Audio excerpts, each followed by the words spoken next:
மூன்றாம் படியில் மூன்றறிவு உடைய கரையான் எழுத்து பொம்மைகள்.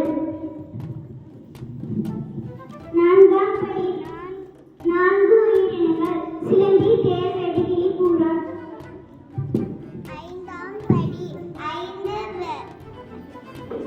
ஐந்து அறிவுகள் கொண்ட படி யானை, பூனை, பறவைகள்.